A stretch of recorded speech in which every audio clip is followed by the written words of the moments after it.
All right, let's get started making our collection of images for the context library and doing some preparation. And let's start to understand how we can really blend the unusual things together to get us going for our character development. Your context library should be considered a visual brief. It essentially is a companion to the written brief that we're going to create. Its focus is to highlight aspects of the environment and ecology which will drive function. Okay, your character will become an organism derived from those functions. We want to collect photographs and words which fit the listed categories and place them in the appropriate folders of our file structure which we created earlier. I want to remind you that when you start selecting images, remember that they don't have to be literal representations of the category titles. It can be an impression, a mix of colors or texture, for example, a mechanical element which reminds you of an organic movement. The path of a stream, which reminds you of an eye slit. And I'm going to show you that one as an example of what I mean by blending the unusual. And I want you to take the time to look at the world around you and to photograph elements around you that meet that criteria. So again, they don't have to be literal representations of the category titles. I want images which feel like they fit the category and may take you in a certain direction based on those category titles. Let's just open up our list and we'll talk a little bit about what is there. So here's our list. We have a couple. I'm just going to go through them, not necessarily in order here, but environmental images, for example. Images that you find could be of water, skies, earth formations, subterranean formations, something that gives you a sense of what the environment or ground type is going to be like. I want you to choose a gravity type.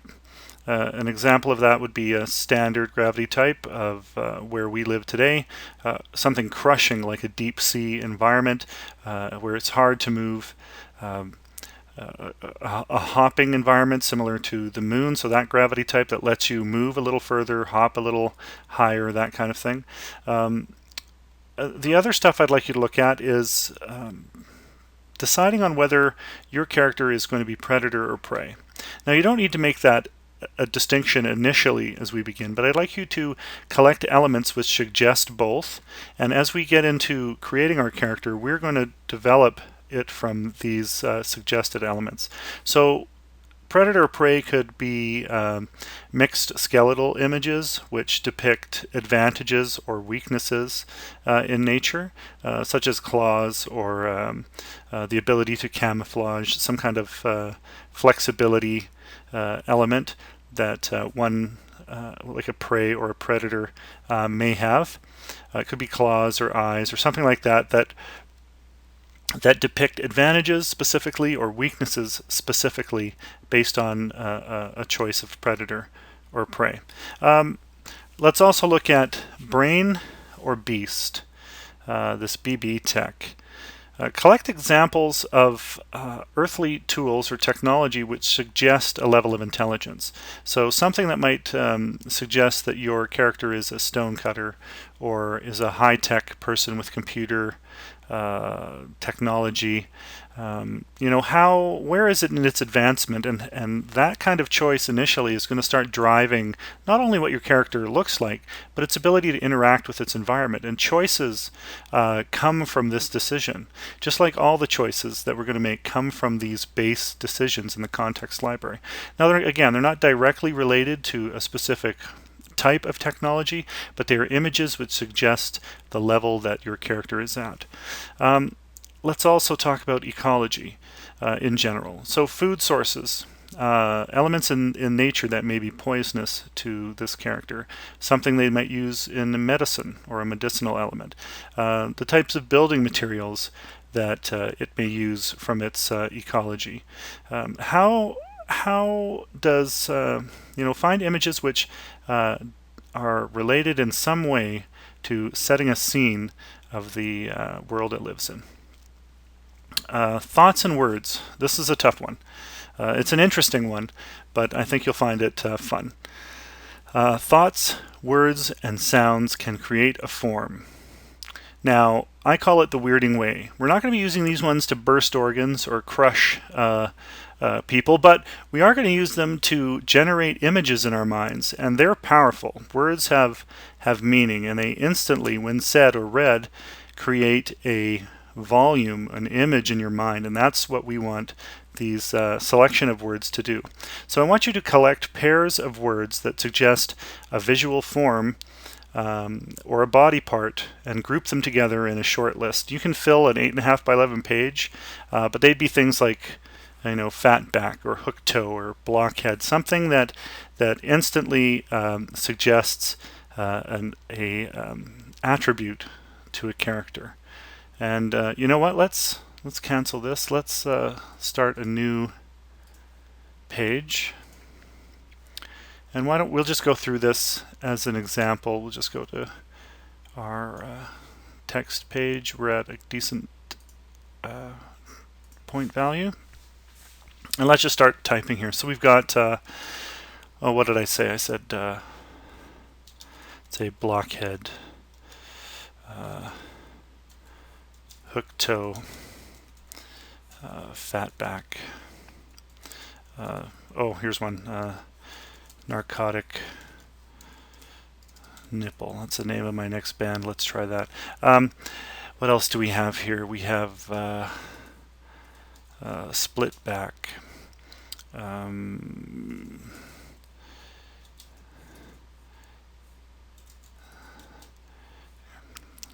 Spear face.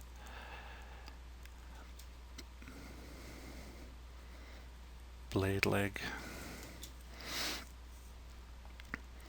Oh, let's see what else. We could spell blade right, I guess.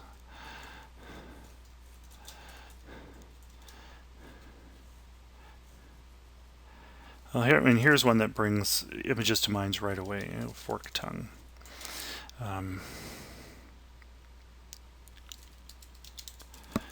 Black mouth.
Alright, so there's a few that we could start with, but I'd like you to go ahead and fill the whole page, 8.5 by 11 of a page of words, that are grouped together to inspire a volume or an image in your mind.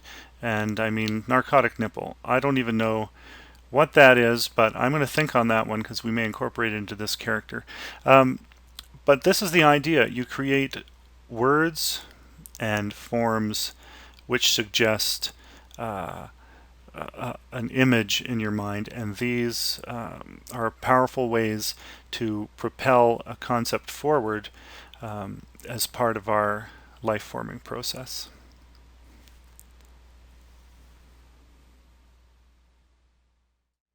So this is going to be good. I want you to go after those thoughts represented by words and sounds, and just unleash the weirding way and have a good time with that process. Let's look at elements of camouflage that I'd like you to collect as well. Here's our first image. Actually, let me open all of these up. All right, so here's our first image. This is a bird photographed in Africa by my father while he was there, and I find this really fascinating. This particular bird has a tuft of white with black top and a tuft of white here at the head with a black top. That's a distraction element that's evolved over time. Where do you go when you attack this bird? What are you going for? So this is a clearly, since it survived this long, a successful trait that's allowed it to distract its prey or the predators enough that it survives in its environment longer. And also its body actually disappears into the background quite a bit. When you first open this image, the first thing that I saw were the two white tufts. So this is sort of a successful, or a depiction of a successful type of distraction camouflage. And again, not directly related to the forms or shapes that we may use, but an example of an element of camouflage that we want kept in the back of our minds as we start to develop our character from the ground up. So let's move on to this other one. So we have leopards here, these spotted leopards. They have taken down a kill here, but when you look at this, I didn't immediately understand which was the front of the animal and which was the back. And these dots represent a great distraction and an advantage in by this predator, because you don't know which way it's going and until it's coming at you and you're in the clutches of its mouth. So a very interesting adaptation, and one that we should consider as a trait when we start to develop our character. And here's the last one. I found this, eerily interesting. This deer, to me, has two eyes. And that is just a tear duct there, but it sheens like it's got two eyes on this side of its face. And what I like is that it's looking at you all the time. This deer is a little bit out of its element in that they've had a fairly wet season here in Africa, and this greenery is not giving it much coverage, but it does work as a camouflage technique. It drops to the ground, the colorations in its backside kind of blend in, and it's going to be hard to find in grass a little bit closer to its tonal value. But what a fascinating image. I especially like the eyes here, and that gave me an idea in terms of developing a look for a character so that it can almost see behind itself in terms of protecting it from prey.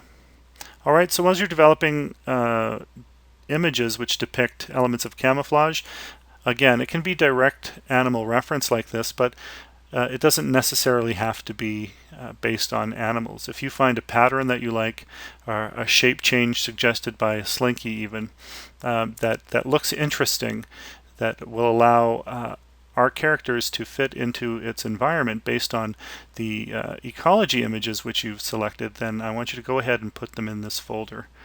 So go ahead and get started. Pull all of your images together. Photograph the world around you that you find interesting, from clothing to faces to elements of plant life in your area, and we're going to learn to take advantage of those images and creative reasoning to develop brand new and interesting characters.